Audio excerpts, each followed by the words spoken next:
ఒకటి కాళ్ళ దగ్గర కూర్చొని మొరగదు, తుఫాను ఒకడికి చిత్తం అంటాం ఎరగదు, పర్వతం ఎవ్వడికి వంగి సలాం చెయ్యదు.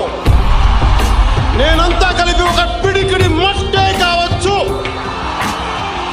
కానీ మనం చెయ్యెత్తితే ఒక దేశపు జెండా గుణంత పొగరుంది. ధర్మందే విజయం, పొత్తుదే గెలుపు, కూటమిదే పీఠం. జై హింద్.